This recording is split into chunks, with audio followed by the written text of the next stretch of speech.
micro and macro class are going to present some suggested rubrics for this year's test. Okay, we're going to do Martin Kramer, one of our junior excellent students here, is going to do the first long question number 1 on this year's 2014 AP Microeconomics. Martin.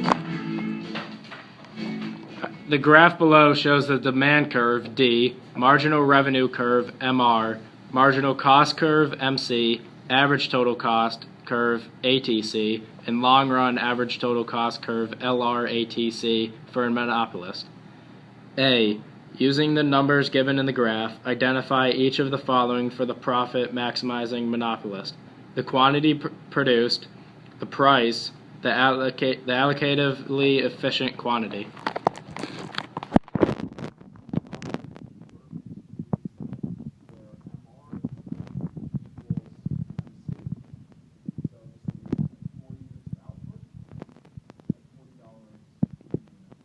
Why 40? How do you find that?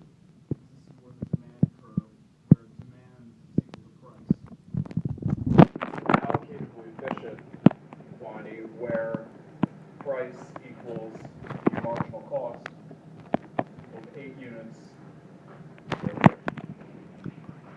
At the profit maximizing quantity for part AI is the monopolist experiencing economies of scale. Explain. The monopolist is not experiencing economies of scale because the average total cost, which in this case is a line, is equal to the long run average total cost. Now assume that the monopolist produces 10 units. Using the number given in the graph, calculate each of the following. Show your work: the monopolist's economic profit, the consumer surplus, the deadweight loss.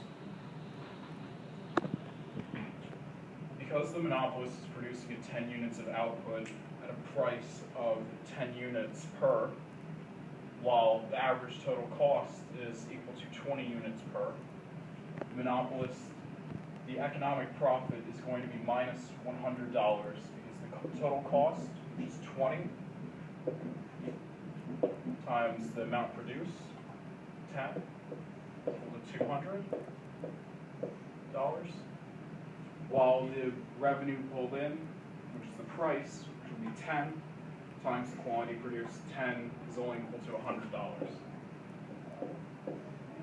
So 20 being 100 times, or 100 more than 100, the monopolist will be pulling in a profit of negative $100. The consumer surplus for this amount will be all of the consumers that can pull or buy the product for what less than what they would have willing to pay for. So this will be the entire triangle, 10 to 10 to $60. So 10 for this side, 10 times 60 is 50.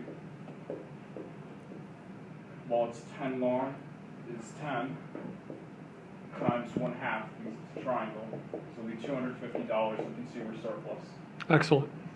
The deadweight loss is this triangle right here, and being difference in quantity, 2 times 1/2 because it's a triangle, and the price difference of $20 minus $10 being 10 equals $10 of deadweight loss.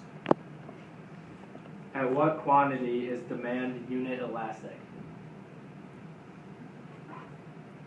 Demand is unit elastic at MR equals 0. MR equal to 0. So at 6 units of output. Suppose the monopolist perfectly price discriminates and choose the quantity that maximizes profit. Determine the dollar value of each of the following: the monopolist's profit, the consumer surplus. First off, because the monopolist is perfectly price discriminating, there will be 0 consumer surplus. And because of the price discrimination, the total costs, or the total profit of the monopolist will be both the triangle from 8 to 0 to $60, including, and the rectangle from 0 to 8 at $20. Because the cost is the same rectangle as the bottom one, and simply calculate the profit from the triangle, which will be $40 times 8 times 1/2 equals $160. Very good. Good.